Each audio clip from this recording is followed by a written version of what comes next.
لارەکانی هەفتەی 15 خولی ناوی کوردستان یانەی هەندرێن لەسەر یاریگەی خۆی میوانداری شێروانەی کرد.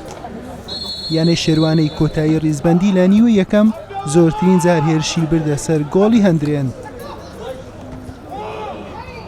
یاریزانان یانەکە بە هەموو شێوازێک بەختی خۆیان تاقی کردەوە، بەڵام لێی سەرکەوتوو نەبوون و نیوەی یەکەم بە بێ گۆڵ بە کۆتا هات.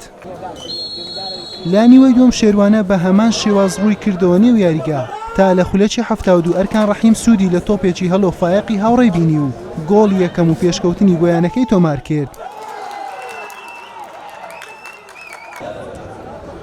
یاریزانانی هەندرێن بە لێدانە سەرەکان نزیک بوون لە یەکسانکردنەوەی ئەنجامەکە، بەڵام یاری بە تاکە گۆڵێکی بێوەڵام بە سوودی شێروانە بە کۆتا هات.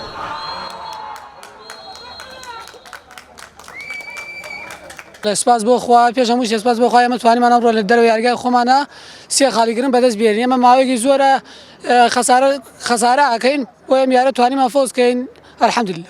وەک دەدیت ئەوڕۆم تووشی خسارە دوڕاندنی هاتین، دوو گێمە لە سەرێک دەدۆڕێن.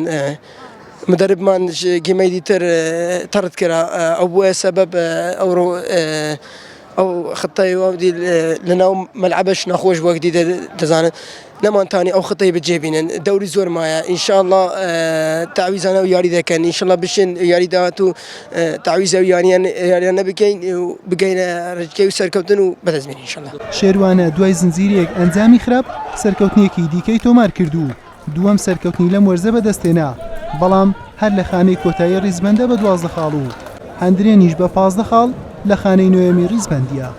حوسێن محەممەد کەناڵی ئاسمانی پێم هەولێر.